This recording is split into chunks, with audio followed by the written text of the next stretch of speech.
Hey guys, tonight we're stepping back, way back, into the sun-drenched, dust-choked heart of ancient Rome. Close your eyes for a moment and let the sounds wash over you. Can you hear it? That low, guttural murmur of tens of thousands of voices, a collective hum that vibrates through the very ground beneath your feet. The air, thick with the scent of sweat, cheap wine, and something else, something metallic and primal. You're standing, or perhaps squeezed onto a hard stone bench, in the colossal embrace of the Flavian amphitheater, though everyone just calls it the Colosseum. The sun beats down, a relentless Roman hammer, glinting off the polished marble and the eager, expectant faces around you. This isn't just a show, it's the very pulse of the empire, a spectacle designed to thrill, to awe, and to remind everyone exactly who held the power. You can feel the anticipation building, a tangible wave that rolls through the crowd, making your own heart beat a little faster. This is where legends are made and lives are lost, often in the blink of an eye. And let's be honest, if you were actually there, you'd probably be more worried about surviving the crush of the crowd or catching some ancient Roman plague than the actual gladiators. So, before you get comfortable, take a moment to like the video and subscribe, but only if you genuinely enjoy what I do here. And hey, if you're listening from somewhere cool, drop your location and local time in the comments. I love seeing where you all tune in from. Now, dim the lights. Maybe turn on a fan for that soft background hum. And let's ease into tonight's journey together. You find yourself jostling amongst the plebs, the common folk.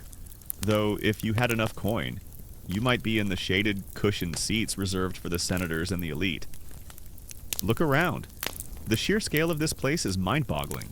Tier upon tier of eager spectators, a human tide stretching upwards, seemingly touching the very sky.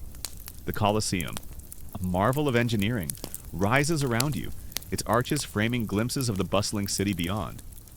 You can almost taste the dust motes dancing in the sunlight, illuminated as they drift down from the upper reaches. Below the arena floor, a vast oval of packed sand lies waiting. It's deceptively calm now, but you know, deep down, that this calm is merely the breath held before the plunge. You've explored the origins, felt the grind of the ludus, and met the diverse cast of characters who populate the arena.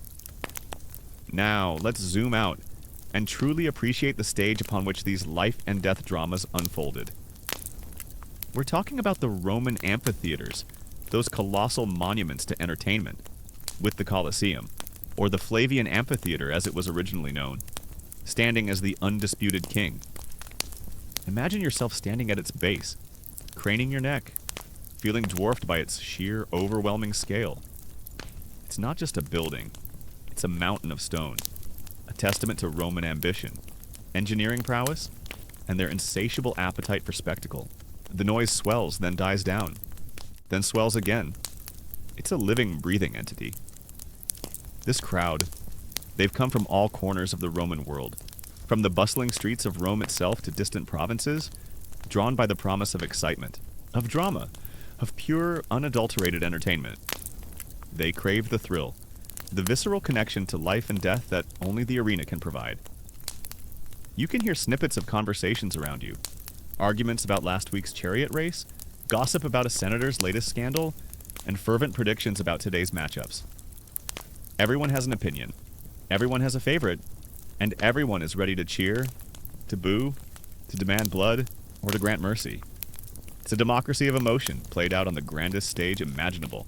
The air around you hums with the ghosts of 100,000 voices, the echoes of cheers, gasps, and the clang of steel.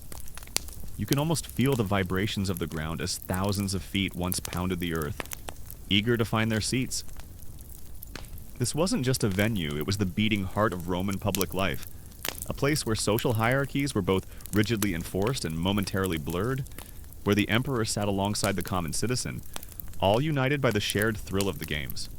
It's like a modern stadium, but instead of hot dogs and foam fingers, you'd find blood, sand, and the very real possibility of witnessing a human life extinguished before your eyes. As you settle in, perhaps leaning forward, elbows on your knees, you start to notice the details. The vendors weaving through the crowds, hawking their wares cheap wine, flatbread, perhaps some roasted chickpeas. The air is thick with the aroma of these simple foods, mingling with the more pungent smells of the crowd itself. You might even catch a whiff of the exotic animals that have been brought in for the morning's hunts, a faint, musky scent that hints at the wildness to come. The sun continues its slow arc, and the shadows begin to lengthen, painting stripes across the arena floor. It's a waiting game, this prelude. But the tension is a palpable thing, a taut string stretched to its breaking point. A common historical fact, often cited but still astounding, is the incredible speed with which the Colosseum was built. Begun under Emperor Vespasian in 70 to 72 CE and completed by his son Titus in 80 CE. It took only about 8 years to construct this architectural marvel. Think about that for a moment. No modern machinery, no steel girders, just human ingenuity, countless laborers, and an incredible amount of concrete and stone. It was a massive undertaking, a symbol of the Flavian dynasty's power and their desire to win the favor of the Roman people after the tumultuous reign of Nero. It was the ultimate public works project, designed to impress and entertain on an unprecedented scale. Then, a ripple goes through the crowd. A hush falls. Not a complete silence, but a collective holding of breath. Your eyes are drawn to the grand entrance, the Porta Libitinaria, or perhaps the Porta Triumphalis. A procession begins, a dazzling display of pomp and circumstance. This is the Pompa, the grand parade that kicks off the day's events. Imagine the sight trumpets blaring, their brassy notes echoing off the stone tiers, drums beating a slow, rhythmic pulse that vibrates in your chest. You see the editor, the organizer of the games, often a wealthy citizen, or even the emperor himself, riding in a chariot, adorned in finery, basking in the adoration of the crowd. As you step inside, you begin to grasp the ingenious design. The Colosseum was a masterpiece of crowd control. Imagine 50,000 to 80,000 spectators needing to enter and exit efficiently. The Romans solved this with a system of 80 arched entrances, or vomitoria, which allowed the massive crowds to disperse or gather in mere minutes. You'd find yourself guided by a complex system of corridors and staircases, each entrance numbered, leading you to your designated seating section. It was a remarkably efficient system, designed to prevent bottlenecks and ensure that everyone could get in and out smoothly, even if they were a bit tipsy from the pre-game wine. Following him come the participants, not just the gladiators yet, but the various performers who will fill the day. There are musicians, their lyres and flutes adding to the cacophony. There are men dressed as mythical figures, perhaps preparing for a staged reenactment of an epic battle. And then, finally, they appear the gladiators. They march in, clad in their finest parade armor, which is often far more elaborate and decorative than their actual fighting gear. Their helmets gleam, their muscles ripple beneath their tunics, and they carry their weapons, not yet for combat, but as symbols of their deadly trade. The seating itself was strictly stratified. You, as a common pleb, would be in the upper tiers, perhaps on hard stone benches, exposed to the elements. Below you, closer to the action, would be the more privileged classes. The lowest tier, the podium, was reserved for the emperor, senators, vestal virgins, and other high-ranking officials. These seats were often cushioned, shaded, and offered the best views. Above them were the knights equites, then the ordinary citizens.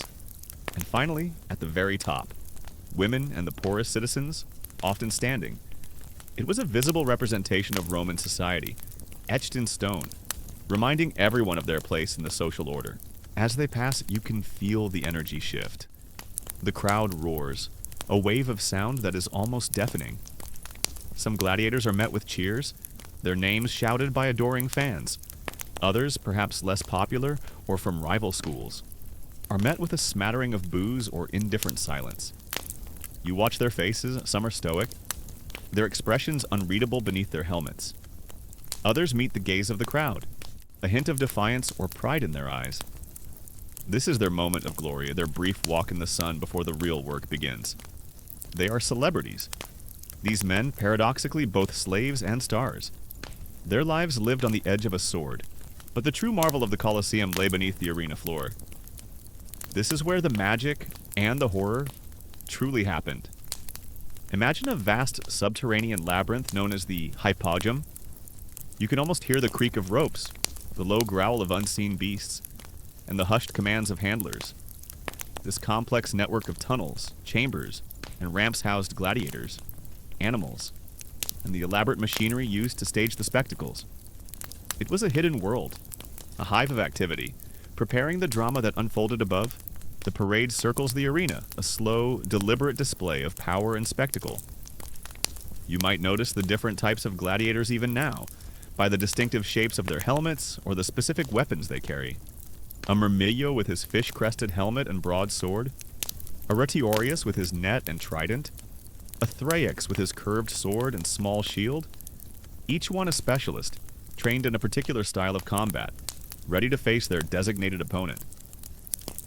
It's a subtle foreshadowing of the battles to come, a visual menu of the violence that awaits. A unique, perhaps lesser-known detail is the incredibly sophisticated system of elevators and trapdoors within the Hippodrome. Imagine a massive wooden cage, perhaps holding a roaring lion, being slowly hoisted by a system of ropes and pulleys, operated by dozens of slaves. At the precise moment, a trapdoor on the arena floor would open, and the beast would burst forth, seemingly appearing from nowhere, to the delight and terror of the crowd. There were dozens of these trapdoors, allowing for multiple animals or even entire sets to appear simultaneously, creating a truly immersive and unpredictable experience. It was like ancient Roman special effects, designed to shock and awe, and probably gave a few stagehands some serious back problems. As the Pampa concludes, the gladiators line up before the editor's box.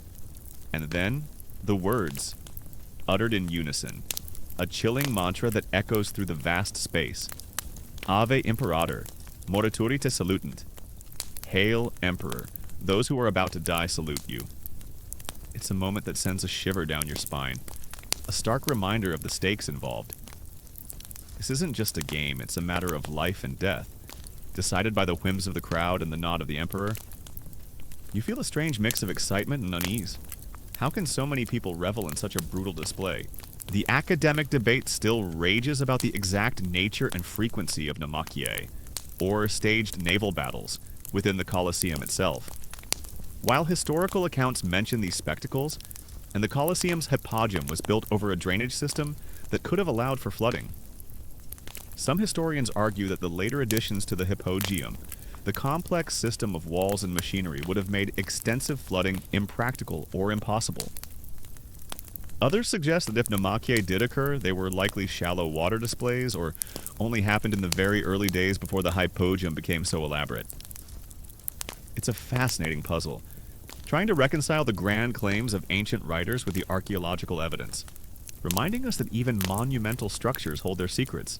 The truth is, for the Romans, these games were more than just entertainment. They were deeply intertwined with their culture, their religion, and their political system. They were a way for the powerful to gain favor with the masses, to demonstrate their wealth and generosity, and to reinforce the social order. They were also a reflection of Roman values, courage, discipline, and the willingness to face death with honor. It was a harsh world, and these games were a harsh mirror reflecting it back. The preparations for a major gladiatorial game were immense, weeks, sometimes months in advance. Animals would be transported from across the empire, often in specially constructed crates, enduring long, arduous journeys. Gladiators would be brought from their ludai, housed in temporary barracks near the amphitheater.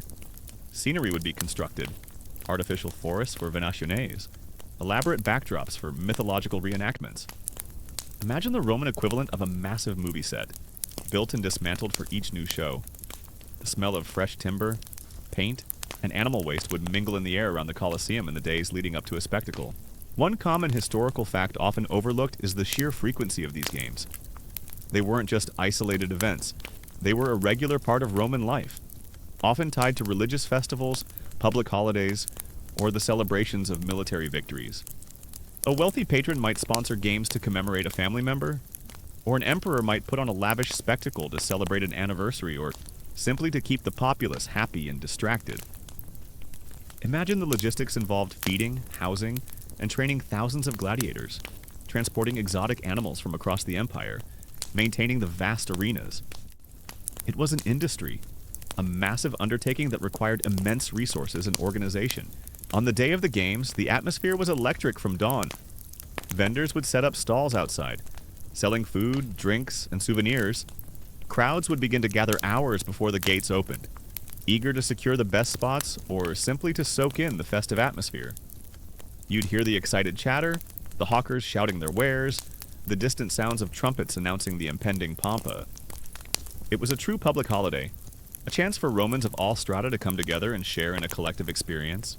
An interesting, perhaps lesser-known detail is the use of different types of sand for the arena floor. The word arena itself comes from the Latin word harina, meaning sand. This wasn't just any sand, it was specifically chosen for its absorbent qualities. It was crucial for soaking up blood and other fluids during the contests, making it easier to clean between bouts and providing a relatively stable surface for the fighters. Some accounts even suggest that the sand was sometimes dyed red to minimize the visual impact of the blood, though this is a detail that remains debated among historians.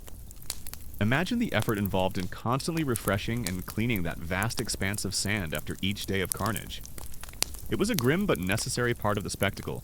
Once inside, the day would unfold in a carefully orchestrated program.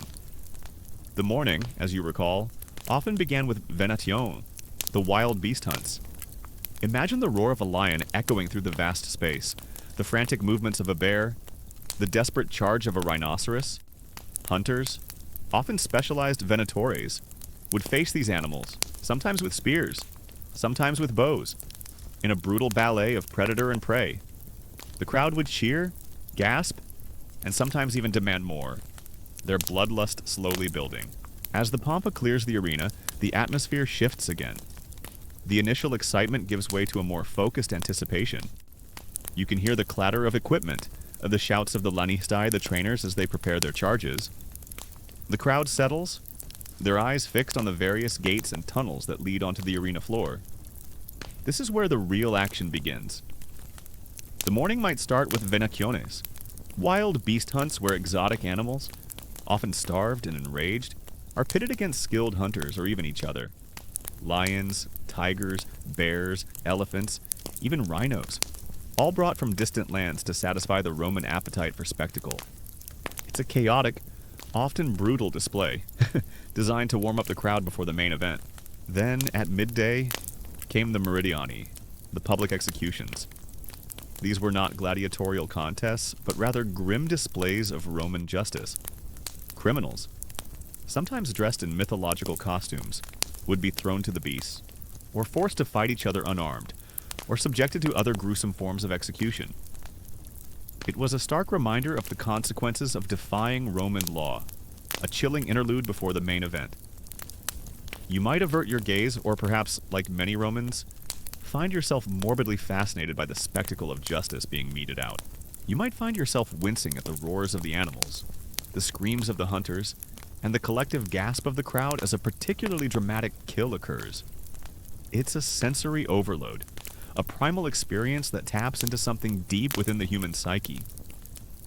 The Romans loved their venationes, seeing them as a display of Rome's dominion over nature and its ability to bring the wildness of the world under its control. It was a testament to their power, their reach, and their engineering prowess to construct arenas capable of housing such dangerous creatures. After a brief intermission, perhaps for refreshments or a quick cleanup of the arena floor, came the moment everyone was waiting for, the gladiatorial contests. This was the main event, the reason for the massive crowds. You'd feel the collective anticipation, the rising hum of the crowd, as the first pair of gladiators emerged. The editor would carefully select the matchups, ensuring a variety of styles and a dramatic progression of fights. There might be single combats, or group fights, or even contests in missione, fights to the death where no mercy was allowed.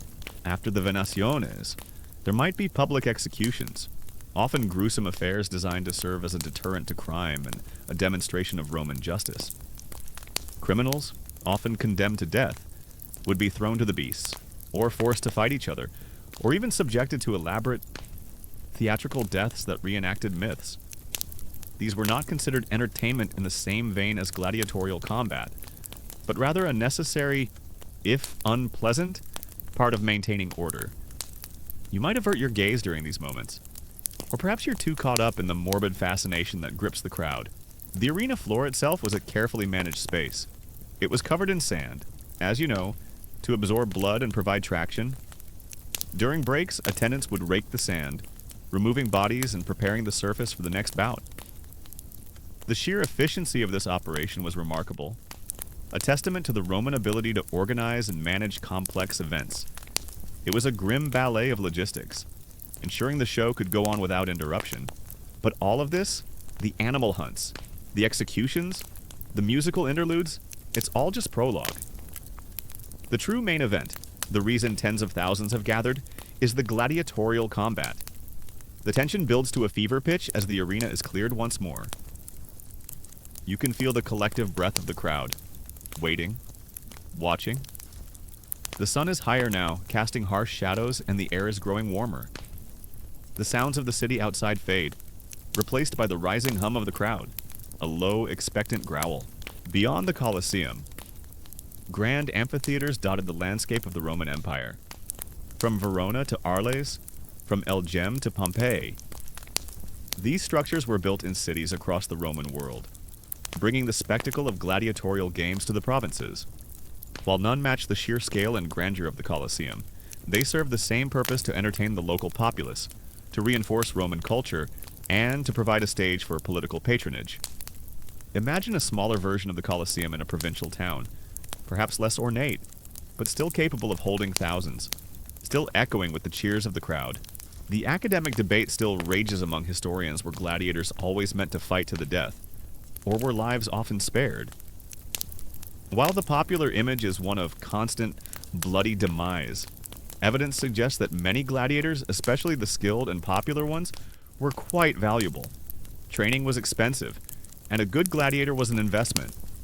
While deaths certainly occurred and were a part of the spectacle, it's believed that many fights ended with one gladiator yielding, and his fate then rested on the decision of the editor and the crowd. A thumbs up or down, depending on interpretation, could mean life or death. So, while the phrase, "those who are about to die," sounds definitive, the reality was likely more nuanced. It's a fascinating point of contention, highlighting the complexities of understanding ancient practices through modern lenses. These provincial amphitheaters often reflected local tastes and resources. Some might have focused more on venaciones if wild animals were more readily available in the region. Others might have had smaller ludi, training a more limited range of gladiator types. But the core elements of the games, the combat, the spectacle, the connection to Roman identity, remained consistent throughout the empire. It was a cultural export, a symbol of Roman power and influence, spreading the thrill of the arena to every corner of their vast domain. You see the first pair of gladiators emerge from the Porta Sana Vivaria, the Gate of Life, though for some it would lead to anything but. They walk purposefully, their heavy armor clanking, their weapons held ready. The crowd erupts, a thunderous roar that shakes the very foundations of the arena. This is what they came for. This is the moment. You crane your neck, trying to get a better view, your heart pounding in your chest. The air crackles with an almost electric energy. The sound system of the Colosseum was, of course, entirely natural. The design of the amphitheater, with its steeply raked seating, allowed sound to carry remarkably well. The roar of the crowd, the clang of steel, the shouts of the laniste, all would have echoed and amplified within the vast space, creating an incredibly immersive auditory experience. You wouldn't need a microphone to hear the crowd's decision for mercy or death. Their collective voice would be deafening. It was an acoustic marvel designed to maximize the impact of every sound. The gladiators approached the center of the arena, their eyes fixed on each other. They are men of different builds, different styles, different destinies. One might be a Mamilo, heavily armored with a large rectangular shield scutum and a short sword gladius. His opponent, perhaps a retiarius, lightly armored, relying on speed, a net rati, and a trident fusina. It's a classic matchup, a clash of contrasting styles, and the crowd knows it. They've seen these matchups before. They understand the strategies, the strengths, and the weaknesses of each type. It's like watching a modern-day boxing match. But with far higher stakes and much sharper implements, the Colosseum also had a retractable awning. The velarium, which could be extended to provide shade for the spectators. Imagine a massive canvas roof, operated by a complex system of ropes and pulleys, manned by sailors from the Roman fleet. It was a truly impressive feat of engineering, providing comfort to the audience on hot Roman days. It's like having a giant umbrella over the entire stadium, a luxury that even some modern venues struggle to replicate. The Lanistae shout last-minute instructions, their voices hoarse. The referee, the Summa Rudis, stands by, ready to intervene if rules are broken or to signal a pause. A moment of silence stretches, pregnant with anticipation, as the two men face each other, measuring, assessing. And then, with a signal, the combat begins. And as you gaze upon the enduring stone of the Colosseum, or picture the ruins of other amphitheaters scattered across the former Roman world, you realize that these were more than just arenas. They were centers of community, places where Romans gathered, celebrated, mourned, and were entertained. They were stages for drama, for heroism, for brutality, and for the fleeting moments of glory that defined the lives of the gladiators. They stand as powerful reminders of a civilization that understood the power of spectacle, and the enduring human fascination with life and death played out on a grand stage. The clang of steel on steel rings out, sharp and clear in the vast space.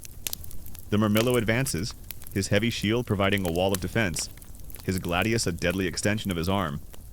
The Retiarius dances, light on his feet, his net swirling, trying to entangle his opponent, his trident poised to strike. You watch, mesmerized, as they move, a deadly ballet of attack and defense. The crowd roars with every parry, every thrust, every near miss. It's a visceral experience, far removed from the sanitized spectacles of today. There are no instant replays, no slow-motion cameras, only the raw, unedited reality of two men fighting for their lives, the roar of the crowd, the vast stone bowl of the amphitheater, the sun beating down on the sand. You've absorbed the atmosphere, the grandeur, the sheer scale of the Roman spectacle. Now the moment arrives. The Pampa has concluded, the Venetians are over, and the arena has been raked clean, its surface smoothed, ready for the main event. You lean forward in your seat, your eyes fixed on the Porta Sanavivaria, the gate of life, through which the gladiators will emerge. This is it. This is the dance of death and skill, the raw, visceral display of combat that captivated an empire. You might find yourself holding your breath, leaning forward, caught up in the drama. The skill is undeniable. These aren't just brawlers. They are highly trained athletes, masters of their craft. Every movement is precise, every strike calculated. It's a testament to the rigorous training they endured, the countless hours spent honing their bodies and their fighting techniques. They are entertainers. Yes, but they are also warriors, pushing the limits of human endurance and courage. You watch as the first pair steps onto the sand. Perhaps it's a classic matchup, a heavily armored Murmillo, his fish-crested helmet gleaming, his massive scutum held ready, and a lighter, more agile Thrax, his curved Sika poised, his small Parmula shield offering nimble defense. The contrast is immediate, striking. One a fortress, the other a whirlwind. The crowd murmurs, a low hum of appreciation, recognizing the archetypes, anticipating the clash of styles. You can almost hear the collective thought, all right, let's see what these guys have got today. The fight continues, a blur of motion and sound. The Murmillo presses his advantage, trying to corner the Retiarius. The Retiarius evades, his net whipping out, narrowly missing its target. The sand beneath their feet kicks up, a fine dust that mingles with the sweat and effort. You can see the strain on their faces, the grim determination, the sheer will to survive. It's an exhausting struggle, a test of strength, stamina, and mental fortitude. The gladiators approach the center, not rushing, but with a deliberate, almost ritualistic pace. They circle each other, measuring, assessing, their eyes or eye slits, in the case of the Murmillo locked. The Lanistae, their trainers, stand near the edge of the arena, shouting last-minute instructions, their voices hoarse with anticipation and years of experience. The Summa Rudis, the referee, a former gladiator himself, stands nearby, staff in hand, ready to enforce the rules. There's a moment of profound silence, a collective holding of breath by tens of thousands, before the signal is given. And as you consider this vast array of fighters, This pantheon of steel and skill, you begin to understand the depth of Roman ingenuity when it came to entertainment. They didn't just throw men into an arena, they created a complex, formalized system of combat.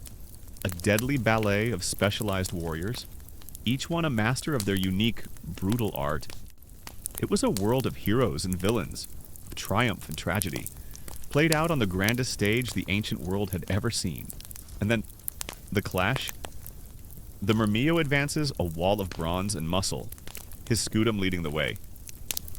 He uses its weight not just for defense, but to push, to batter, to force his opponent back.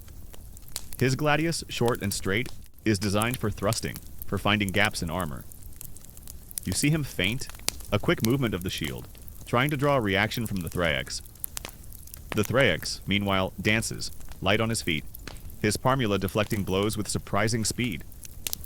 His Sika flashes, its curved blade seeking to hook around the Murmillo's shield, to find an exposed limb or the back of his knee. It's a blur of motion, a symphony of steel on steel. Grunts, and the rhythmic shuffle of feet on sand. The crowd's roar rises and falls with the ebb and flow of the battle. They are engaged, invested, their emotions laid bare. They shout encouragement, they jeer, they demand action. It's a powerful force, this collective will of the masses. And the gladiators are acutely aware of it. Their very lives depend on pleasing this fickle, demanding audience. It's a strange paradox, isn't it? To be a slave, yet to hold such sway over the hearts and minds of an empire. The common historical fact that often surprises people is the surprisingly strict rules that governed gladiatorial combat. This wasn't just a free-for-all brawl. The Summa Rudis was there to ensure fair play, to stop bouts if a gladiator was disarmed or seriously injured, and to prevent foul play like striking a downed opponent or using illegal moves. Gladiators were expected to fight honorably, according to the established conventions of their styles. While brutal, it was a formalized sport with clear boundaries. Not just a chaotic slaughter, it was less anything goes and more anything goes, but only if the referee says so. As the fight reaches its climax, one gladiator gains the upper hand. Perhaps the Retiarius finally ensnares the Murmillo in his net, or the Murmillo lands a powerful blow that sends his opponent reeling. The crowd screams, a single, unified voice. The defeated gladiator falls, perhaps dropping his weapon, perhaps raising a finger in supplication.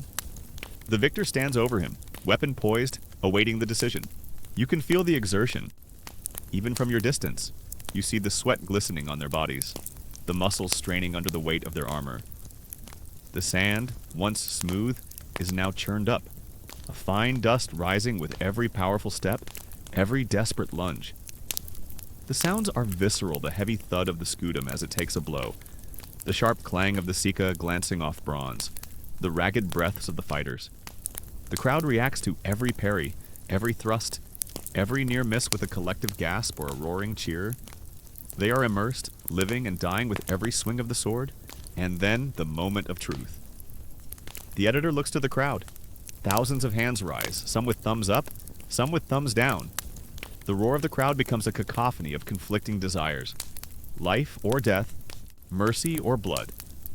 It's a chilling moment, a stark reminder of the power held by those in authority, and the brutal reality of the gladiatorial games. The editor makes his decision. A subtle gesture, a nod of the head, and the fate is sealed. Whether the defeated gladiator lives to fight another day, or meets his end on the sands of the arena, the crowd roars its approval, already anticipating the next bout. Consider the Retiarius and his constant foe, the Secutor. When they enter the arena, the dynamic is entirely different. The Retiarius, almost naked, relies on speed and evasion. You see him circling, constantly moving, his net swirling, a dark shadow against the bright sand. He's trying to keep his distance to wear down the heavily armored Secutor, who, with his smooth, uncrested helmet, is designed to be impervious to the net. The Secutor is the pursuer, relentlessly advancing, his gladius held ready, trying to close the distance, to force the Retiarius into a direct confrontation where his heavy armor would give him an overwhelming advantage. As the roar of the crowd fades, the echoes of steel on sand begin to quiet in your mind. Let's drift back even further, beyond the Colosseum's grand facade, to understand how this brutal, captivating spectacle truly began. You see, the gladiatorial games weren't always the massive public carnivals you just witnessed. They didn't spring fully formed from the Roman imagination, like Athena from Zeus's head. No, their origins are far more somber, rooted in the ancient Roman reverence for the dead and the belief that blood sacrifices could appease the spirits of the departed. The retiarius throws his net. It unfurls in the air a wide mesh trap. The secutor reacts instantly, raising his scutum to deflect it, or perhaps twisting his body to let it fall harmlessly to the sand. If the net misses, the retiarius must quickly retrieve it, pulling it back with practiced ease, all while dodging the secutor's relentless advances. If the net connects, the tension in the arena becomes palpable.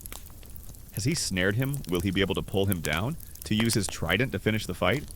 It's a high-stakes game of cat and mouse, where one wrong move means disaster. You might find yourself unconsciously trying to help the retiarius by silently yelling, "Run! Forrest, run!" Imagine, if you will, a much smaller, more intimate gathering. The year is around 264 BCE. You're not in a grand amphitheater, but perhaps a private forum or a clearing near a tomb. The air isn't thick with the scent of thousands, but rather the quiet reverence of a family and their closest associates. A prominent Roman citizen, Decimus Junius Brutus Pera, has recently passed away. To honor his memory, his sons, Decimus and Marcus, decide to put on a munus. This isn't a show for the masses, not yet. This is a munus, a duty, a gift to the deceased, meant to accompany his spirit into the afterlife. A unique, perhaps lesser-known detail about gladiatorial combat is the role of the seconds or assistants. During lulls in the fighting, or if a gladiator dropped a weapon, these assistants, often slaves, would quickly enter the arena to provide water, wipe sweat, or even hand over a replacement weapon. This wasn't just about comfort. It was about maintaining the flow of the spectacle and ensuring the gladiators could continue their performance. Imagine the pressure of being that assistant, darting into a live combat zone to hand over a fresh sword, hoping not to become an accidental part of the entertainment. Probably not the best job for someone with butterfingers. You watch as 3 pairs of gladiators, likely war captives or condemned criminals, are brought forward. Their equipment is probably rudimentary compared to the gleaming finery you just saw. There are no elaborate processions, no cheering crowds, just the grim determination of men facing their fate, and the solemn attention of the mourners. The fights are raw, unrefined, a stark offering of human life to the underworld gods. The belief was that the shedding of blood would purify the community and honor the deceased, ensuring his peaceful passage. It's a far cry from the entertainment you just experienced. Isn't it more ritual than spectacle? More duty than delight? The academic debate still exists regarding the extent to which gladiatorial fights were choreographed versus genuinely spontaneous. While gladiators were highly trained in specific styles and matchups were often chosen to create dramatic clashes, it's unlikely that the outcomes were entirely predetermined in most cases. The element of real danger and the genuine skill of the fighters were crucial to the audience's engagement. However, some historians argue that for particularly important games or for very popular gladiators, there might have been some degree of scripting to ensure a desired outcome or to protect a valuable asset. It's a fascinating tension between the desire for genuine combat and the demands of theatrical entertainment. A bit like trying to figure out if professional wrestling is real or not. This is the common historical fact the earliest gladiatorial contests, known as munera plural of munus, were indeed funeral games. They were held in honor of a deceased individual, typically a prominent aristocrat, and were intended to serve a religious purpose, a sacrifice to the dead. This practice is believed to have been influenced by the Etruscans, Rome's northern neighbors, who had their own traditions of human sacrifice and ritual combat. However, the exact extent of this Etruscan influence versus indigenous Roman development is still a matter of academic debate. Did the Romans simply adopt a foreign custom, or did they develop it independently? Drawing on similar underlying beliefs about the afterlife and the power of blood, historians still grapple with the nuances of this cultural exchange, trying to untangle the threads of influence. The fights were exhausting. You see the gladiators taking short, sharp breaths, their chests heaving. They might take a momentary pause, a brief standoff, to to catch their breath, to assess their opponent, to plan their next move. The summa rudis might step in to separate them if the action stalled for too long, or to check on a minor injury. These pauses, brief as they were, only heightened the tension, allowing the crowd to collectively exhale before the next flurry of blows. As the centuries rolled on, something began to shift. The Munis started to outgrow its purely religious confines. What began as a solemn family affair gradually transformed into a public display. Why? Well, imagine you're a Roman politician, eager to win the favor of the people. You've got some money, and you want to make a splash. Sponsoring a Munis is a fantastic way to do it. It shows your piety, your generosity, and your commitment to Roman traditions. But more importantly, it makes you popular. People remember the games you put on, the excitement you provided. It's like a modern-day politician throwing a huge, free concert, but with swords and a much higher casualty rate. Come for the free bread. Stay for the Mortal Kombat. They might have advertised if they had billboards. Injuries were, of course, common. A gladiator might take a glancing blow, a cut that bled profusely but wasn't immediately incapacitating. You'd see the blood staining the sand, a stark reminder of the reality of the combat. More serious injuries, like a twisted ankle or a deep wound, could end a fight instantly. The summa rudis would intervene, and the wounded gladiator might raise a finger in supplication, signaling his surrender. This was the moment of missio, the decision for mercy or death. So, you start to see these games being held not just for funerals, but for other public occasions, military victories, dedications of temples, or simply to celebrate a magistrate's assumption of office. The scale grows. Instead of 3 pairs of fighters, you might see 10, 20, even more. The venues expand from simple clearings to temporary wooden amphitheaters erected just for the occasion. The crowd, once a small gathering of mourners, swells to include anyone who can squeeze in. The religious aspect never entirely vanished, but it became increasingly overshadowed by the sheer entertainment value. The crowd's roar would then become a cacophony of conflicting desires. Thousands of hands would rise, some with thumbs up, some with thumbs down, demanding either life or death for the defeated fighter. The editor, often the emperor himself, would weigh the crowd's will, considering the gladiator's performance, his popularity, and perhaps even the cost of replacing him. It was a moment of immense power, a life and death decision made in the blink of an eye, under the crushing weight of public opinion. Imagine being the one who has to make that call, knowing that thousands of eyes are on you, judging your decision. No pressure, right? You're now witnessing this transition. The air still carries a hint of solemnity, but there's a new buzz, a palpable excitement that wasn't there in the earliest days. The organizers, the editores, are no longer just grieving sons, they are ambitious politicians, eager to impress. They start to compete with each other, trying to put on the most lavish, the most thrilling games. Oh, Senator Crassus put on 20 pairs of gladiators. Well, Marcus Aurelius, will put on 30 and throw in a few lions for good measure. It's an arms race of spectacle, and you, the Roman citizen, are the beneficiary of this escalating showmanship. If mercy was granted, the gladiator would be led away to the Porta Sana Vivaria to receive medical attention and begin his recovery. He would live to fight another day, his value as an entertainer reaffirmed. If death was decreed, the editor would give the signal, and the victorious gladiator would deliver the final, fatal blow, often a thrust to the throat. The body would then be dragged out through the Porta Libidinaria, the gate of death, named after the goddess of funerals. It was a grim, efficient process, preparing the arena for the next bout. This competitive spirit fueled the rapid evolution of the games. The editors began to seek out the best fighters, the most exotic animals, and the most dramatic scenarios.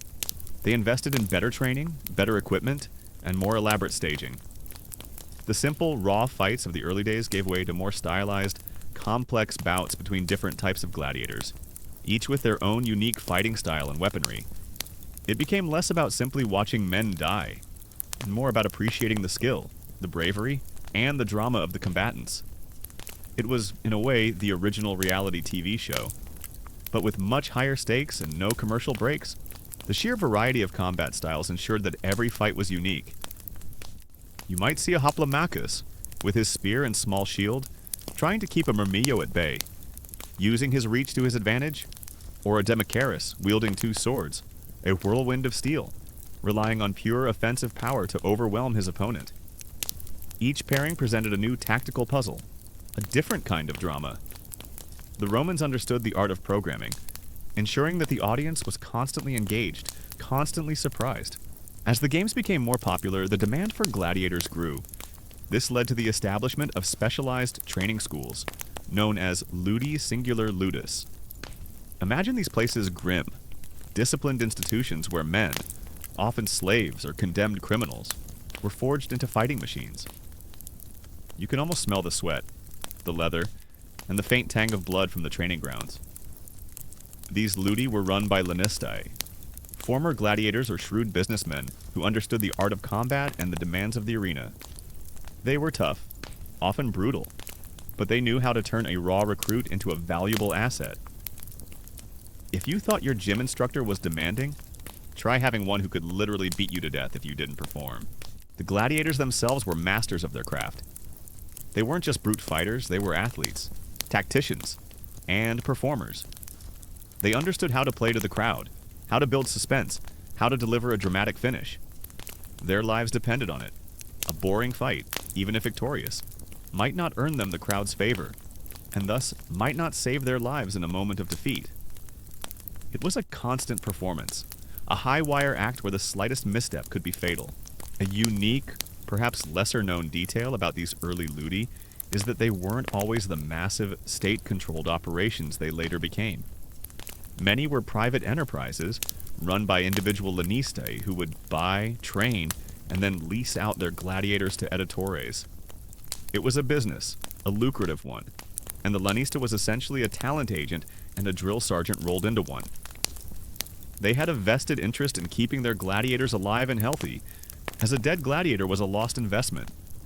This economic reality often played a role in the decision to spare a gladiator's life, even if the crowd cried for blood. After all, you wouldn't just throw away a perfectly good, expensive fighting machine, would you? Unless, of course, the emperor himself demanded it. In which case, well, tough luck. And as the day wore on, fight after fight, the sand would become increasingly stained, the air heavier with the metallic tang. Yet the crowd's enthusiasm rarely waned. They were there for the spectacle, for the thrill, for the raw, unvarnished drama of human beings facing their ultimate test. It was a powerful, intoxicating experience, a shared communal ritual that bound the Romans together. From the emperor on his podium to the poorest citizen in the highest tiers, the training in these ludi was incredibly rigorous. You, as a new recruit, would start with wooden swords, roods, and heavy shields, practicing basic stances and movements. The goal wasn't just brute strength, but discipline, technique, and endurance. You'd learn to move with your heavy armor, to parry, to thrust, to anticipate your opponent's moves. The food would be basic but nutritious, often a diet rich in barley, beans, and dried fruit, designed to build muscle and stamina. In fact, gladiators were sometimes called horderii, or barley eaters, a testament to their diet. It wasn't exactly gourmet, but it got the job done.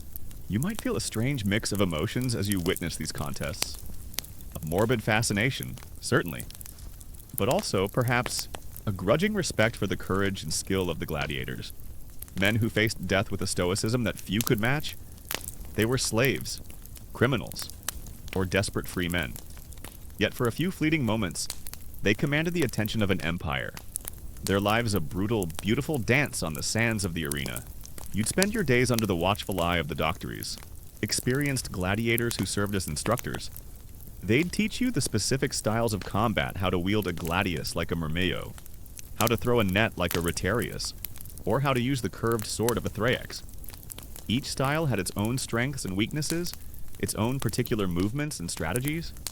It was a specialized education in the art of killing, honed to perfection. And let's not forget the occasional team-building exercise, which probably involved dodging actual sharp objects. The clang of steel and the roar of the crowd have faded once more, leaving only the quiet hum of your own thoughts. You've witnessed the brutal dance, the spectacle of the arena. But what happened when the dust settled? When the swords were sheathed, and the crowds dispersed for the gladiators? Life beyond the sand was a strange and complex paradox, a blend of celebrity and servitude, wealth and deprivation, a constant tightrope walk between fleeting glory and the ever-present shadow of death. The transformation from funeral rite to public spectacle was also driven by the sheer logistics and infrastructure required. As the games grew in popularity and scale, temporary wooden structures became insufficient. This led to the construction of permanent amphitheaters, culminating in the magnificent Colosseum itself. Imagine the engineering feat involved in building such a massive structure, capable of holding tens of thousands of spectators and housing the complex machinery beneath the arena floor. These were not just arenas, they were architectural marvels, testaments to Roman ingenuity and their dedication to public entertainment. Imagine you are a successful gladiator, a crowd favorite. You've just won a spectacular bout, perhaps even earning your missio, your life spared by the Emperor's nod.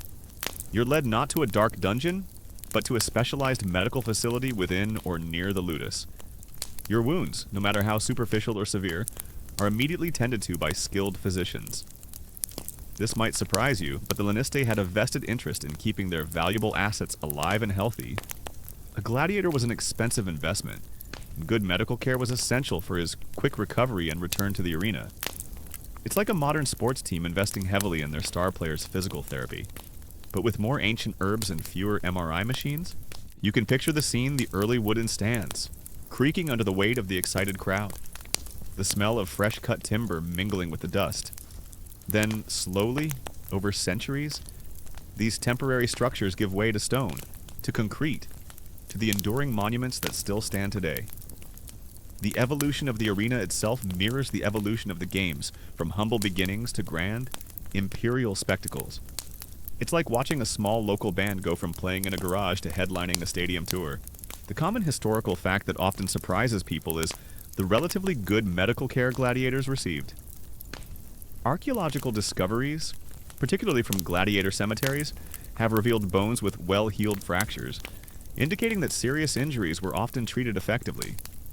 This suggests a level of medical expertise and dedication that was far beyond what most ordinary Roman citizens could expect. They had dietitians of a sort, with their barley and beans, trainers and doctors, all focused on optimizing their physical condition for peak performance. The editores also began to introduce more variety into the games. It wasn't just gladiators fighting gladiators anymore. They added venationes, the wild beast hunts, to the morning program, bringing in exotic animals from the far reaches of the empire. Imagine the logistical nightmare of transporting lions from Africa, bears from Gaul, or even elephants from India, all to be paraded and then slaughtered for public amusement. It required vast resources, specialized handlers, and incredible coordination. It was an early form of extreme animal tourism, but without the safaris. But let's not romanticize it too much. While they received good medical care, their lives were still largely controlled. You'd return to your cramped cell in the ludus, sharing space with other gladiators. Bound by the strict discipline of the school, your days would quickly revert to the rigorous routine of training, eating, and sleeping. There was little personal freedom, no leisurely strolls through the forum, no quiet evenings at home with family. Your existence was still defined by the demands of the arena and the will of your lanista. Then there were the public executions, often held during the midday break. These weren't considered gladiatorial contests, but they were certainly part of the day's entertainment. A grim reminder of Roman justice. Condemned criminals, often called noxii, might be thrown to the beasts, forced to fight each other unarmed, or subjected to elaborate theatrical deaths that reenacted mythological scenes. It was a stark display of power, a warning to anyone who might consider defying Roman law. You might find yourself shifting uncomfortably in your seat during these moments, a stark contrast to the thrilling combat of the gladiators. Yet, within these confines, a strange form of celebrity existed. You were known. Your name, your fighting style, your victories, and even your defeats were discussed in the streets, immortalized in graffiti, and depicted in mosaics and lamps. Imagine walking through the ludus and seeing a child's toy in the shape of a Murmillo helmet, or hearing a song about your latest triumph. You were a superstar, a household name, even if you were technically a slave. It's like being a famous actor who's also under house arrest and has to fight for his life on a regular basis. Not exactly the Hollywood dream, is it? The increasing emphasis on spectacle meant that the games became more theatrical, Gladiators were given more elaborate costumes and specialized weapons. The matchups were carefully chosen to create dramatic clashes of styles. The editor would often consult with the Laniste to create a compelling program, ensuring a mix of popular fighters and exciting new matchups. It was a carefully choreographed drama, designed to keep the crowd on the edge of their seats. It's like a wrestling promoter carefully crafting a pay-per-view event, but with actual consequences. This fame could translate into tangible benefits. Successful gladiators could earn considerable wealth. While the Lanista took the lion's share of prize money, gladiators themselves could receive gifts from adoring fans. Money, jewelry, even slaves. They could accumulate enough to buy small luxuries, or perhaps, if they were incredibly successful, even purchase their own freedom manumission.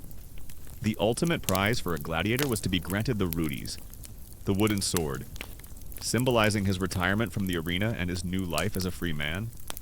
It was a rare achievement, a testament to incredible skill and luck. This shift from religious duty to pure entertainment was profound.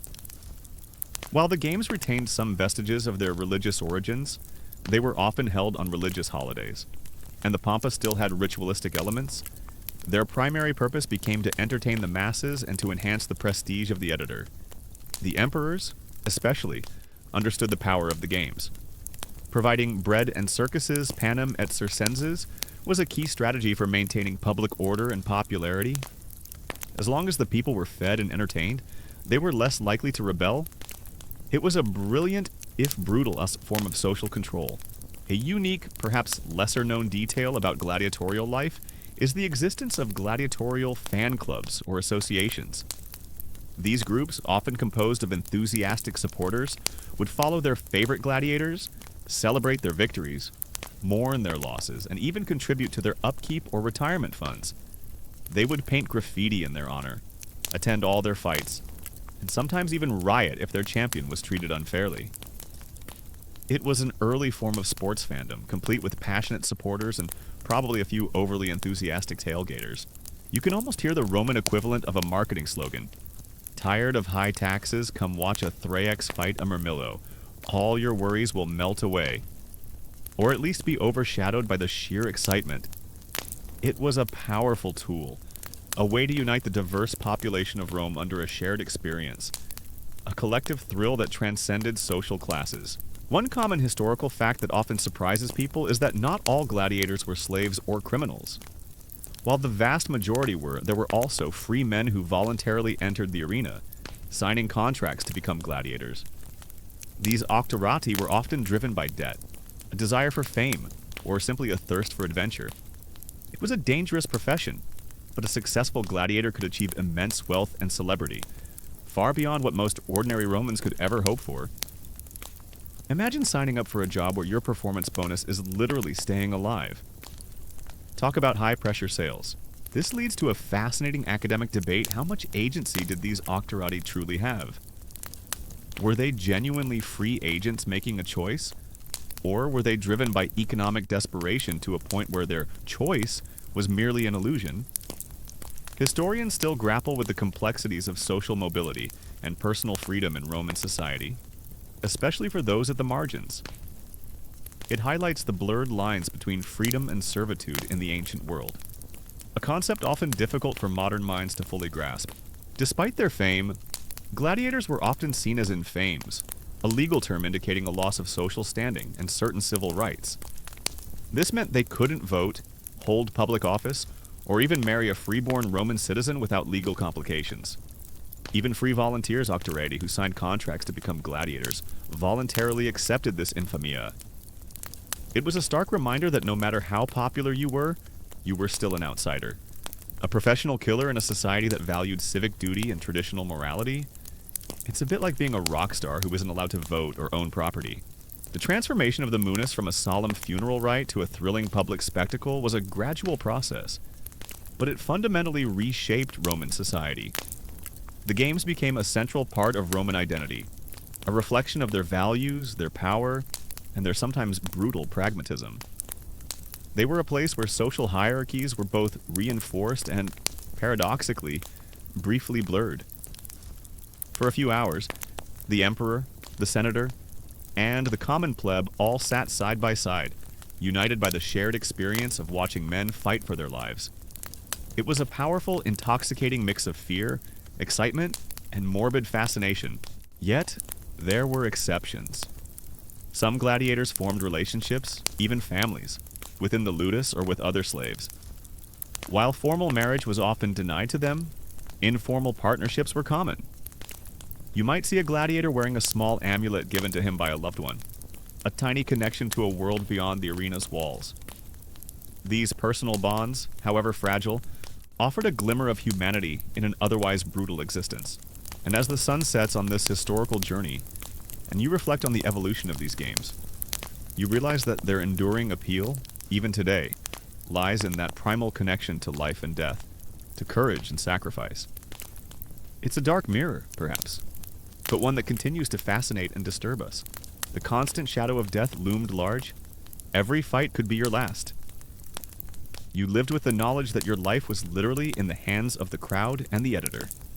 This awareness undoubtedly shaped their worldview, fostering a grim stoicism, a focus on the present moment, and perhaps a fatalistic acceptance of their destiny.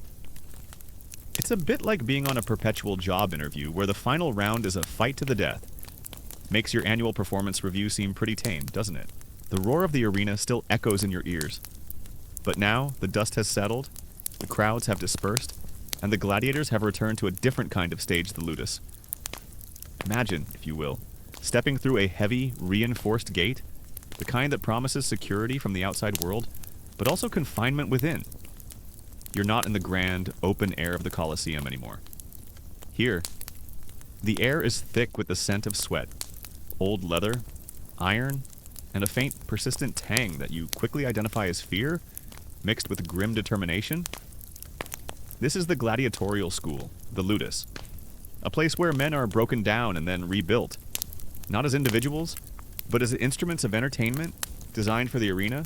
For the octorat, the free men who volunteered, the motivations were complex. Debt was a major factor. Becoming a gladiator offered a chance to clear debts, gain wealth, and potentially achieve fame. Some might have been driven by a thirst for adventure, a desire for glory, or simply a lack of other opportunities.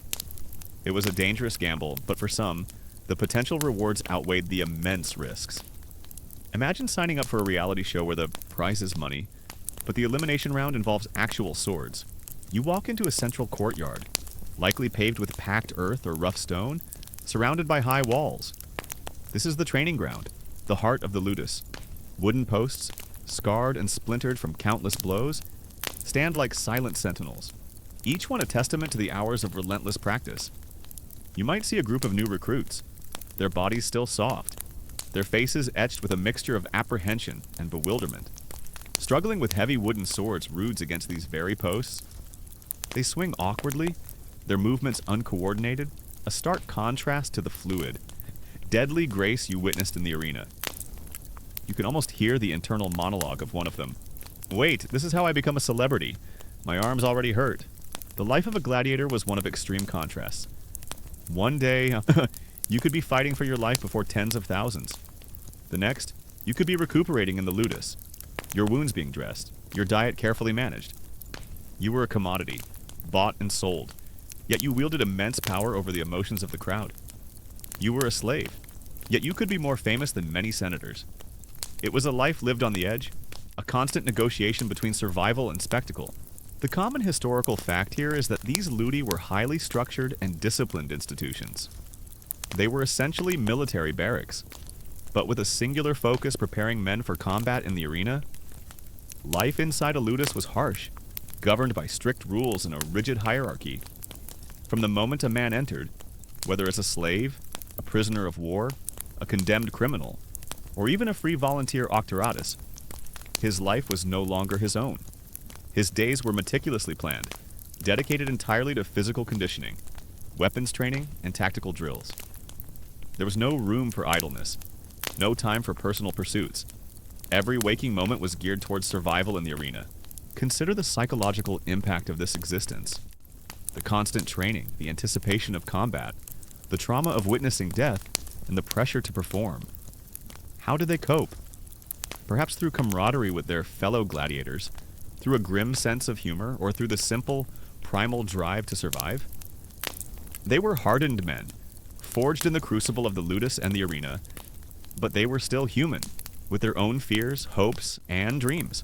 However distant, you observe the doctors, the instructors, moving among the recruits.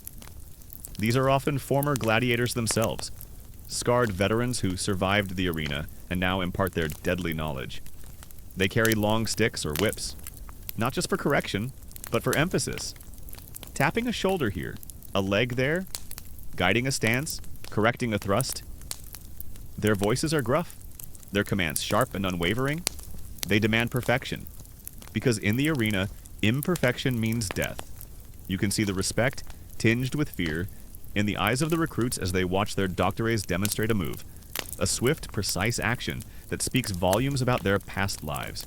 You might imagine them sharing stories in the quiet hours, tales of past fights, of narrow escapes, of fallen comrades. Perhaps they joke about the latest fashion trends in Roman togas, or complain about the quality of the barley gruel. These small moments of normalcy, of human connection, would have been vital in a life otherwise dominated by violence and discipline. It's like a group of co-workers bonding over shared misery. But their shared misery involves actual swords. A unique, perhaps lesser-known detail is the specialized diet of gladiators. While often depicted as eating a lot of meat, archaeological evidence, particularly from a gladiator cemetery in Ephesus, suggests that their diet was largely vegetarian, rich in barley and beans. They were known as hordeari, or barley eaters. This diet, supplemented with calcium-rich ash drinks, yes, ash, was designed to build a thick layer of subcutaneous fat. Why fat, you ask? Well, it wasn't about being chubby for the camera. This layer of fat would protect vital organs from shallow cuts, allowing them to sustain more superficial wounds without immediately being incapacitated. It was a kind of natural internal padding. So while your modern gym routine might focus on lean protein, theirs was all about strategic carb loading and a dash of calcium-fortified ash. Yum! The legacy of a gladiator, especially a successful one, could extend beyond his life. Their names were remembered, their fighting styles studied, and their images preserved. They became part of Roman folklore, figures of both fascination and fear. Even after their death, their impact on Roman culture endured, a testament to the powerful hold they had on the public imagination. The training itself was brutal.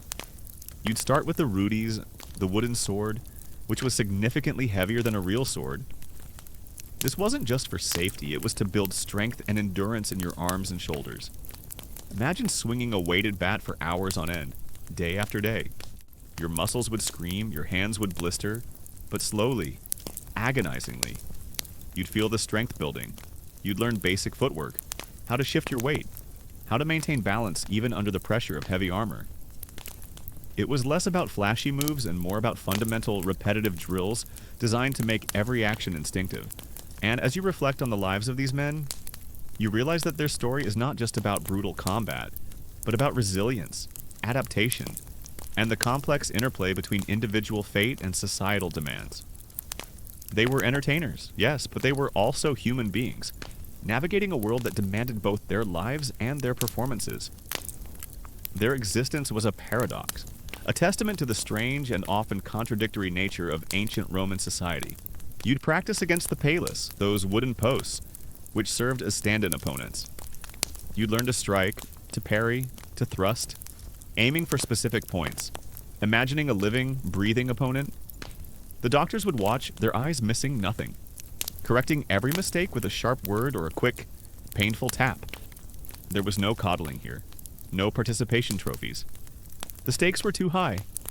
It was a constant cycle of exertion, correction, and repetition, pushing your body and mind to their absolute limits. You've explored the gladiators, their training, their battles, and their paradoxical lives. But the Roman arena, particularly the magnificent Colosseum, was far more than just a stage for single combat.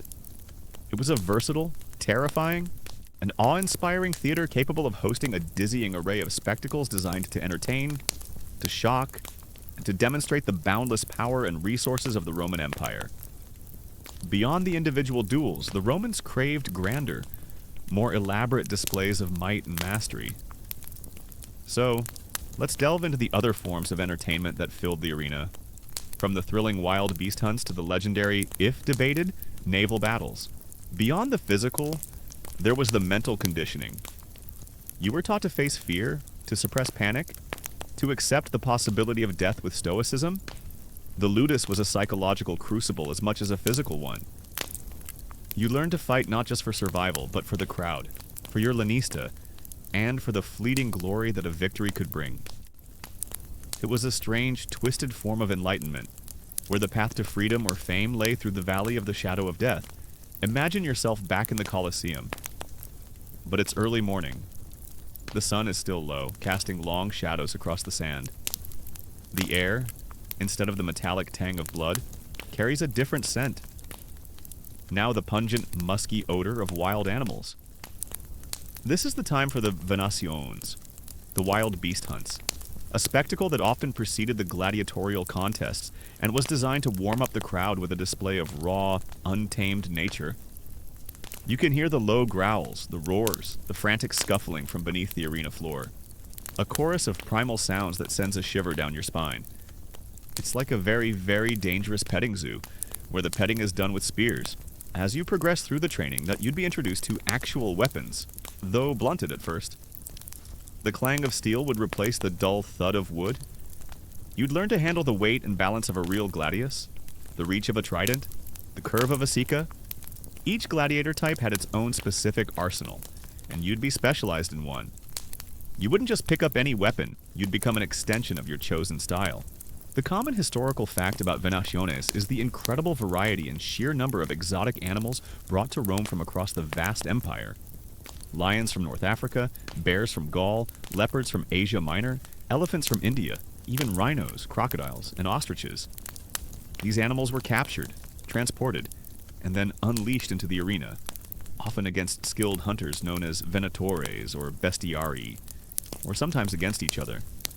It was a testament to Rome's global reach and its ability to command resources from the furthest corners of its dominion.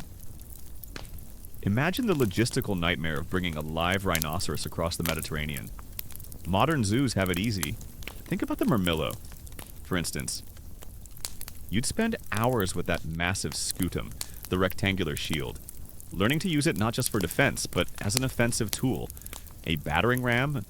You'd learn to fight from behind its protection, delivering short, powerful thrusts with your gladius. Your training would emphasize strength, stability, and the ability to absorb blows. You'd be a tank, a walking fortress, designed to wear down your opponent. You watch as the first animals are released. Perhaps a pack of lions, disoriented and enraged, burst from a trap door, blinking in the bright sunlight. The crowd roars, a mix of excitement and terror. The venatores, lightly armed with spears, bows, or even just nets, move with practiced agility, dodging charges, striking at vital points. It's a dangerous ballet, a primal confrontation between man and beast. You might see a hunter nimbly evade a charging bull, or a group of bestiaria working together to bring down a massive bear. The skill involved is undeniable, but so is the inherent brutality. Then there's the retiarius, the net and trident fighter. Your training would be entirely different. You'd focus on agility, speed, and evasion. You'd practice throwing the heavy net, making it unfurl perfectly, aiming to entangle your opponent. You'd learn to wield the trident not as a heavy weapon, but as a quick jabbing tool, keeping your opponent at bay. Your lack of heavy armor meant you couldn't afford to take a hit, so your life depended on your quickness and your ability to control the distance. It was less about brute force and more about finesse, like a deadly game of cat and mouse. You might even practice your dramatic poses for when you finally snagged your opponent, because presentation is everything, even in a fight to the death. A unique, perhaps lesser-known detail is that the arena floor could be transformed to mimic natural landscapes for these hunts.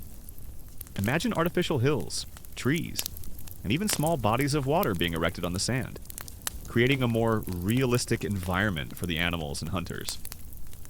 This required immense effort and engineering, transforming the flat oval into a dynamic landscape overnight. It added another layer of immersion to the spectacle. making it feel less like a confined space and more like a wild frontier.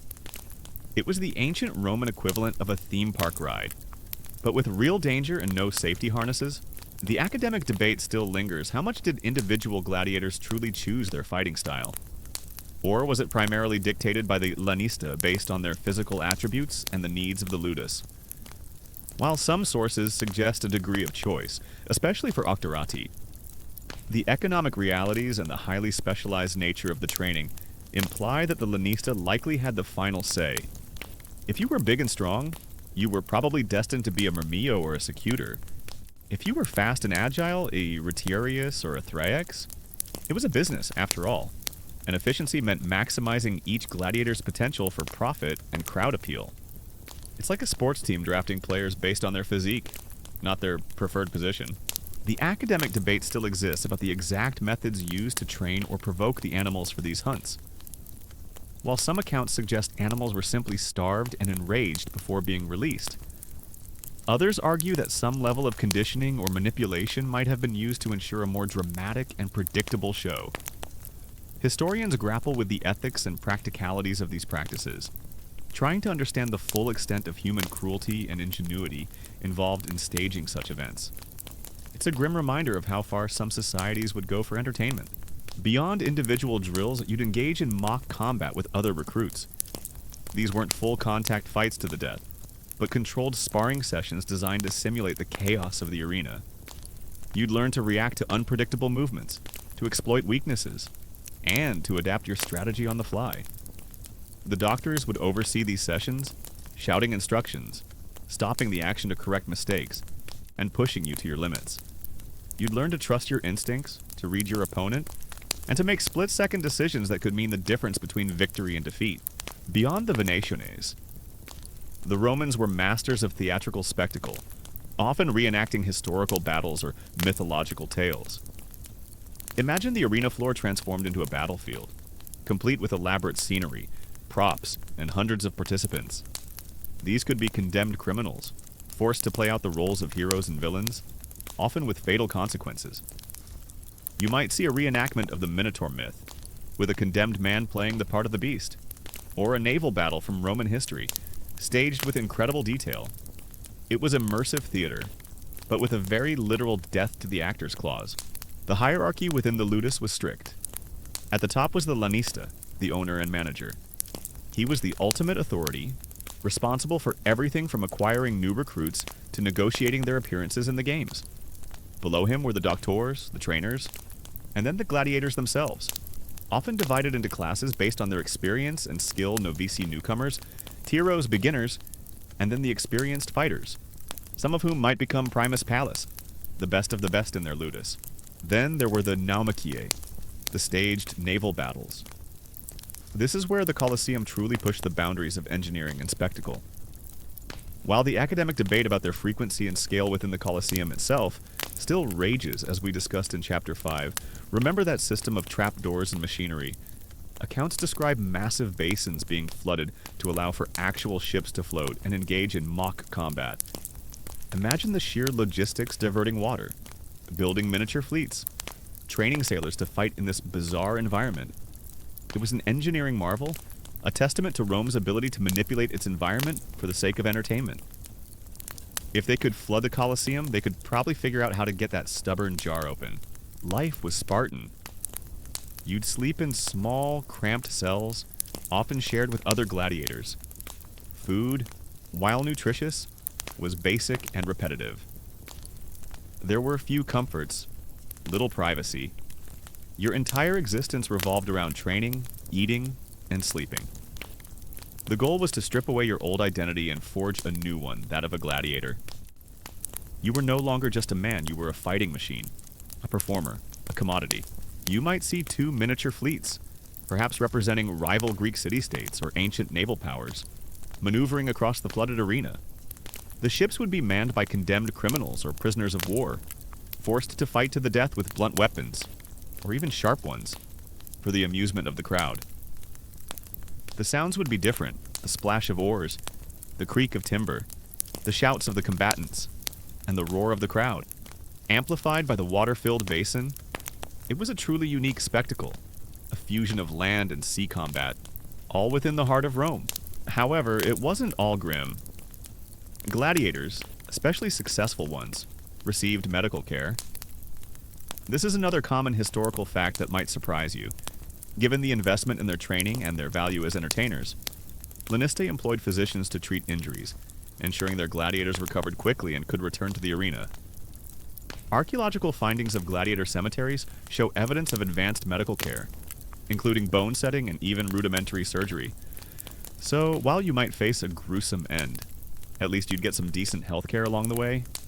Probably better than what most common Romans had access to, actually.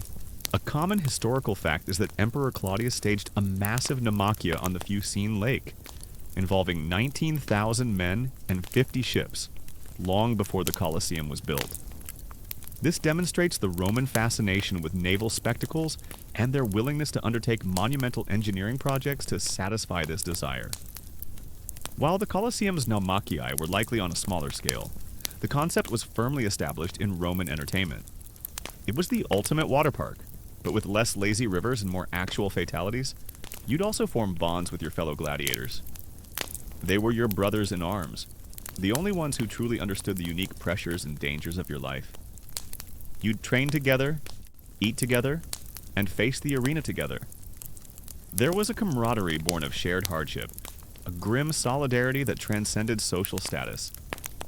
You might be a slave, and the man next to you a free citizen who volunteered. But in the ludus, you were all gladiators, bound by the same fate. Beyond the grand spectacles, there were also more intimate, yet equally brutal, forms of entertainment. The midday executions, the meridiani, were a grim part of the daily program. These were not gladiatorial contests, but rather public punishments designed to deter crime and display the absolute power of Roman justice. You might see criminals thrown to wild beasts, or forced to fight each other unarmed, or subjected to elaborate, often gruesome, theatrical deaths that reenacted myths.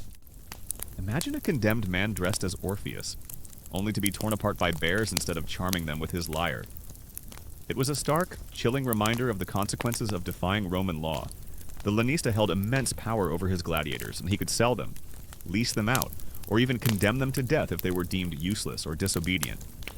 Yet, he also had a vested interest in their success. A popular, victorious gladiator brought fame and fortune to the ludus.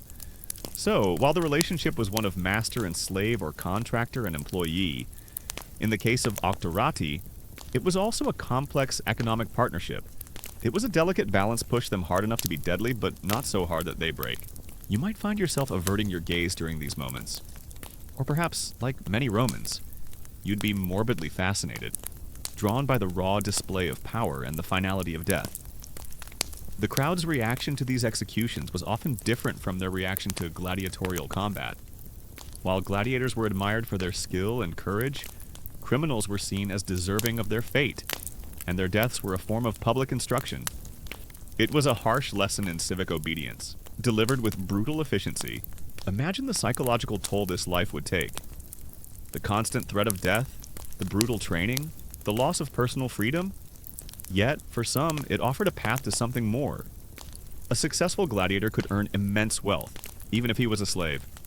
He could receive gifts from adoring fans, earn prize money, and potentially even buy his freedom manumission. The rudis, the wooden sword you started with, could become a symbol of freedom if you were granted it upon retirement. It was a long shot, a brutal gamble, but for some, it was the only hope they had. The Romans also enjoyed displays of acrobatics, juggling, and other forms of physical entertainment. These acts, often performed by skilled professionals, provided a lighter interlude between the more violent spectacles. You might see tightrope walkers performing daring feats high above the arena floor, or jugglers tossing flaming torches with incredible precision. These performers, while not facing the same direct threat of death as gladiators, still risked serious injury, and their skill was highly appreciated by the crowd. It was like a circus, but with the constant possibility of a lion escaping its cage. The academic debate still continues about the true social status of gladiators. Were they entirely despised and marginalized due to their slave status and association with death? Or did their celebrity and valor elevate them in the eyes of the public? While Roman society generally looked down upon professions that involved public performance and the shedding of blood, the immense popularity of gladiators suggests a more nuanced reality. Historians grapple with this paradox, trying to understand how a society could simultaneously revere and scorn the same individuals. It's like trying to understand why people love reality TV stars while also complaining about the decline of culture. The use of elaborate stage machinery was not limited to the hippodrome of the Colosseum. Smaller amphitheaters and even temporary wooden structures could be equipped with various devices to enhance the spectacle.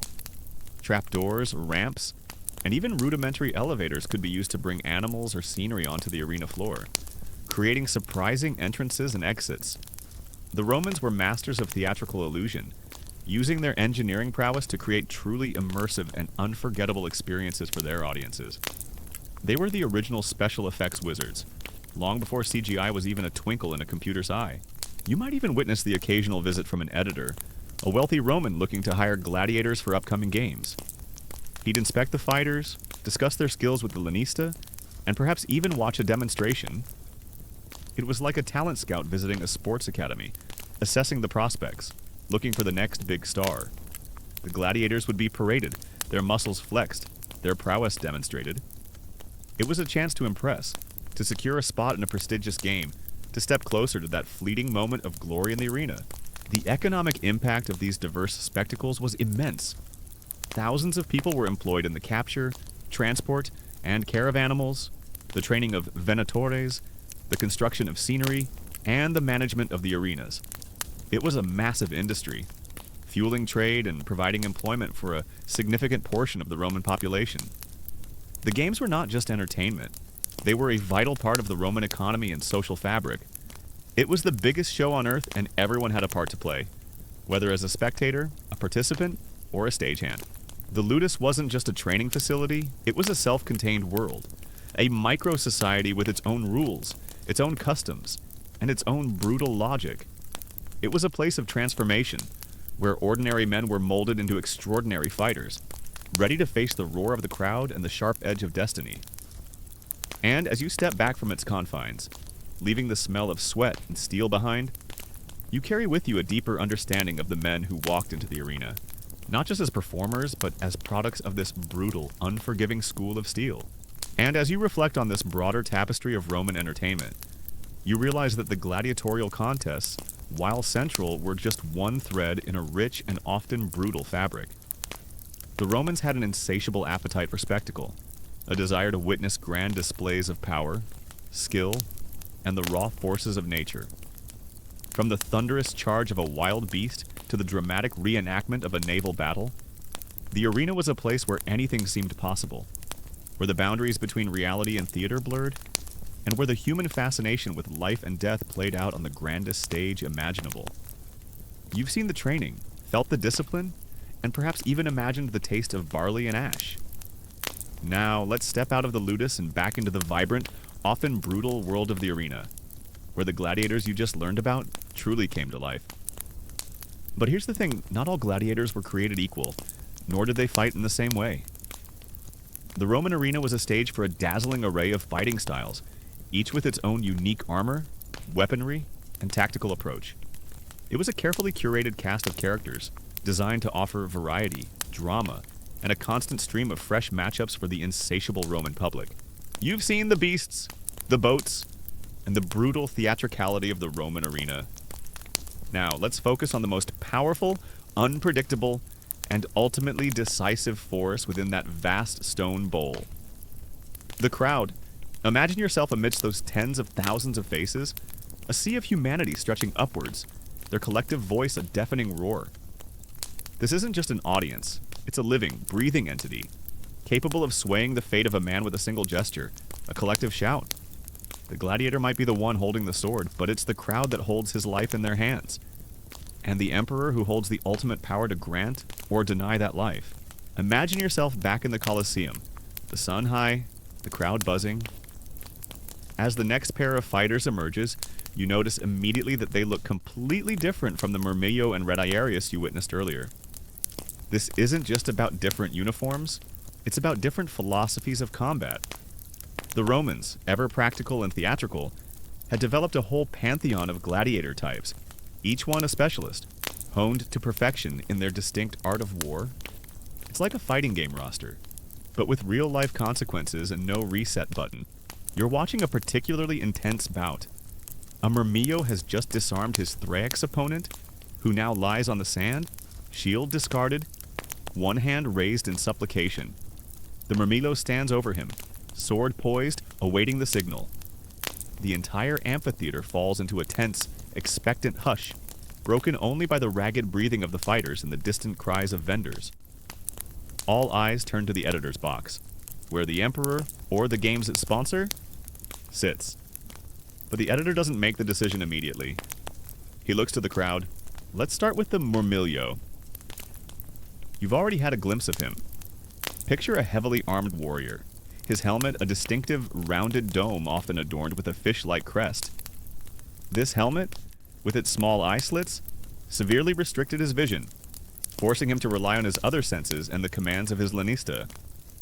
He carried a large rectangular shield called a scudum, which covered most of his body, and a short, straight sword, the gladius.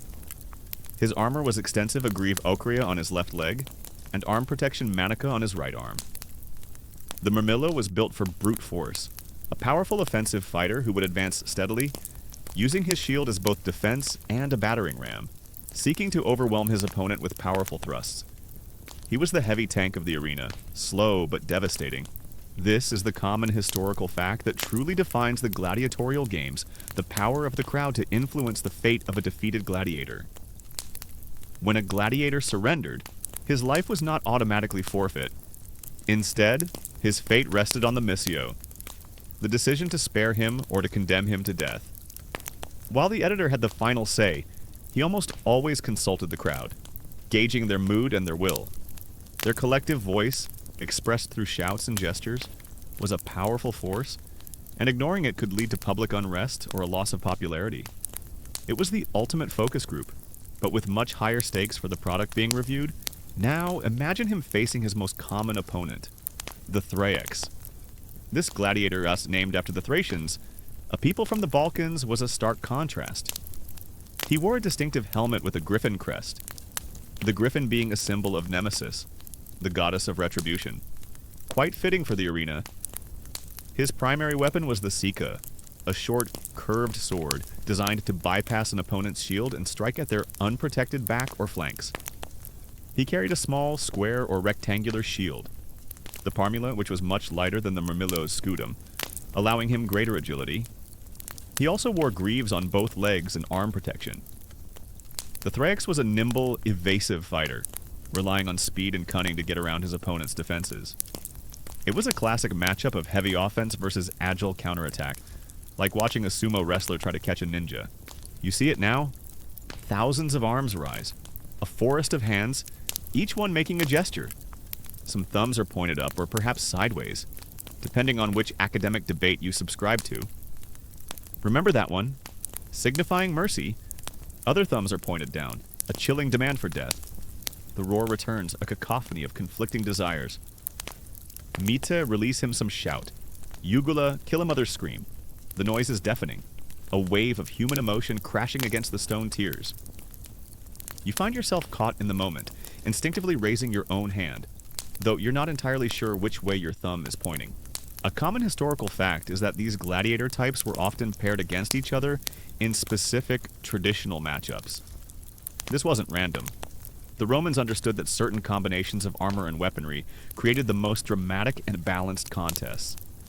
The Murmillo versus Thrax was one such classic pairing, designed to highlight the strengths and weaknesses of each style.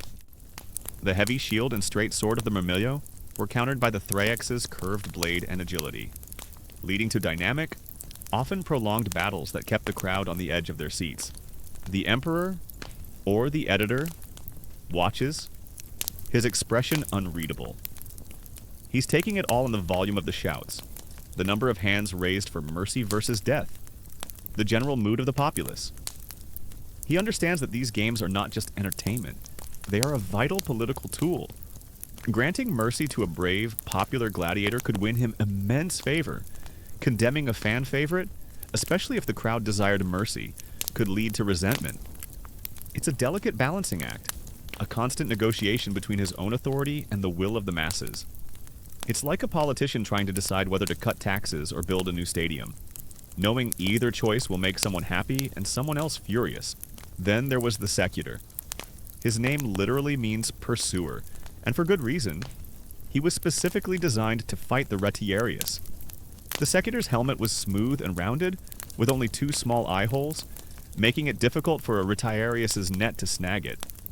He carried the Scudum and Gladius, much like the Murmillo, and was also heavily armored. His job was to relentlessly pursue the agile Retiarius, closing the distance and preventing him from using his net and trident effectively. He was the relentless hunter, a human heat-seeking missile, always pushing forward. A unique, perhaps lesser-known detail about this dynamic is that the crowd's decision was often influenced by the gladiator's performance. A gladiator who fought bravely, even if defeated, was more likely to receive mercy. A coward, or one who gave up too easily, would likely be condemned. The Romans valued courage and skill above all else in the arena. They wanted a good show, a display of valor, and they rewarded those who provided it, even in defeat. So, if you were going to lose, you better make it a spectacular loss, or you were really in trouble. And his nemesis, the Retiarius, you've already met him, the most distinctive and perhaps most unusual gladiator. Imagine him stepping onto the sand, almost naked compared to his heavily armored counterparts. He wore minimal armor, a large arm guard Galeris on his left arm and shoulder, sometimes with a metal shoulder guard.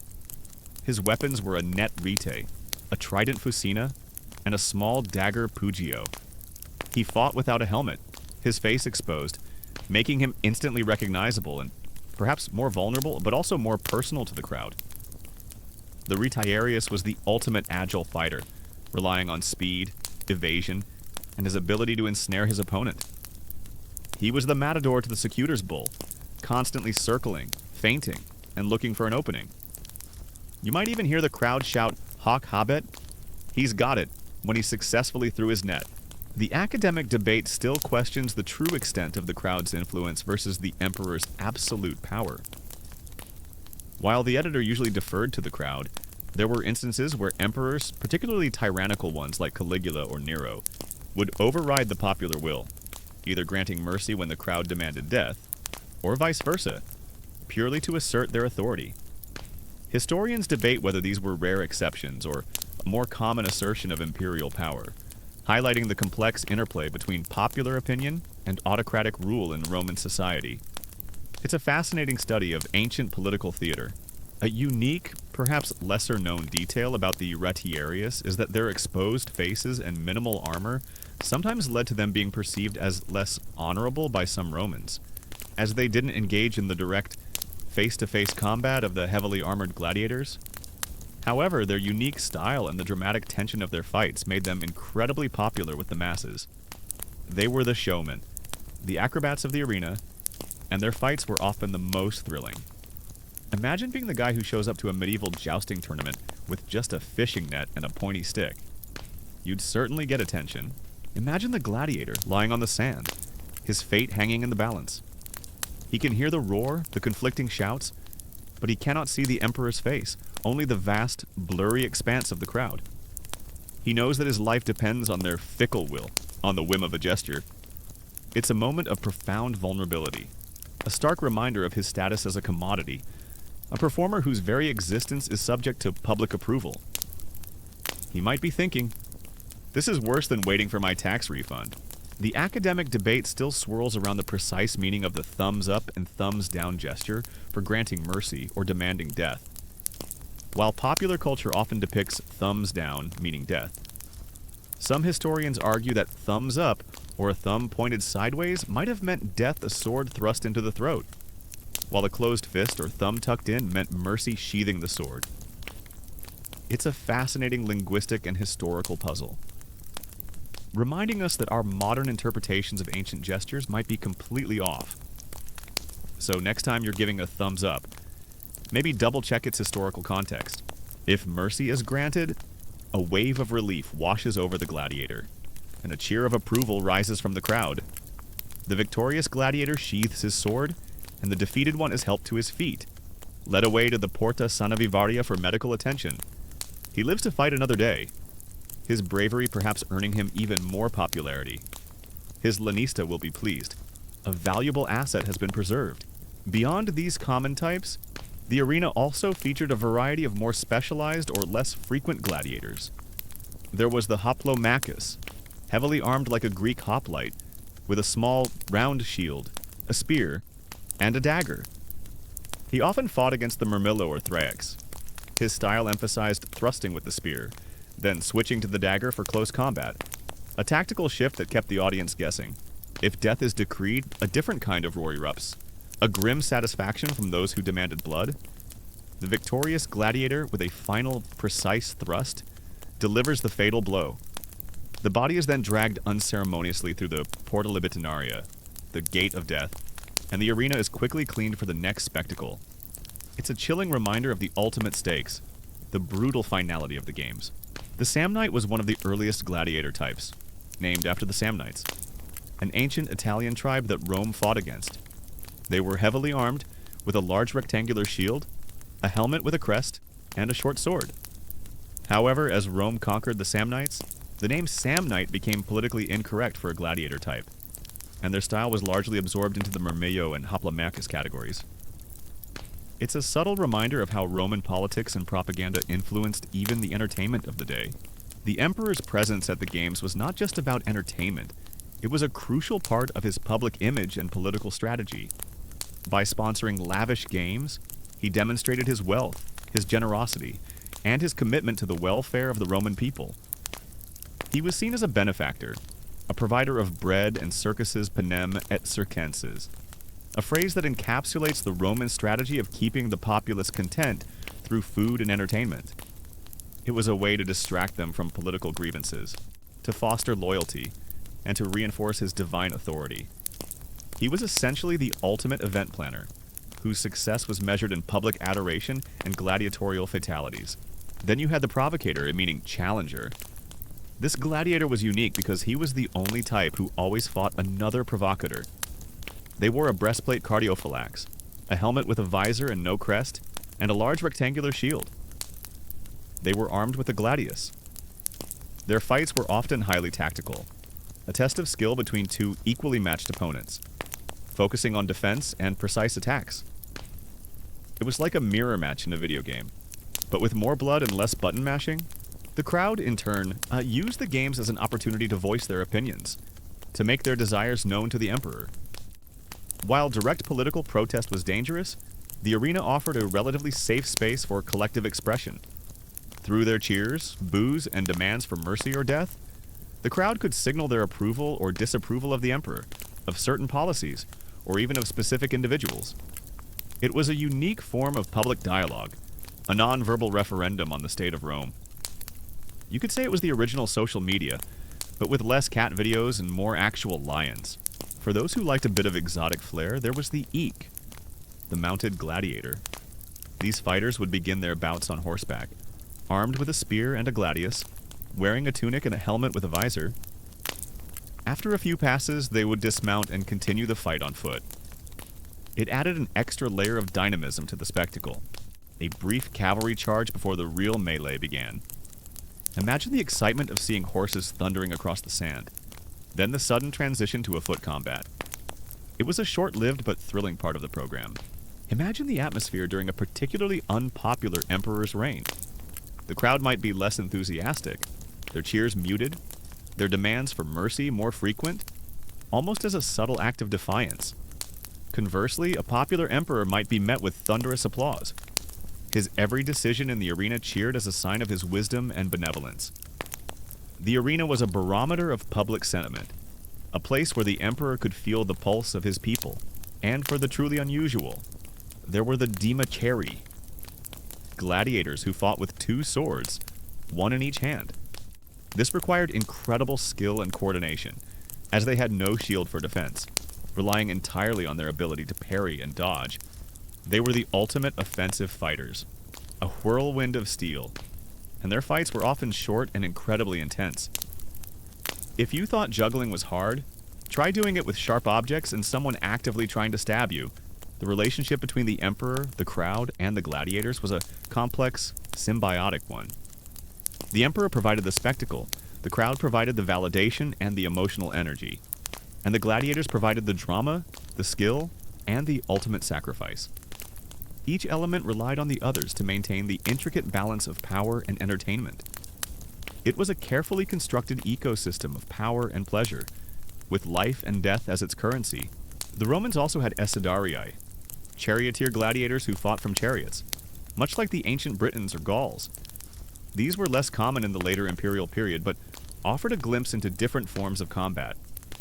Imagine the chaos of chariots racing around the arena, fighters leaping out, engaging in quick skirmishes, then retreating to their chariots. It was a high-speed, high-stakes affair, a precursor to modern demolition derby, but with more historical accuracy. The editor's decision was also influenced by the financial investment in the gladiator. As we discussed, training a gladiator was expensive. A skilled, popular gladiator was a valuable asset, and condemning him to death unnecessarily was a financial loss.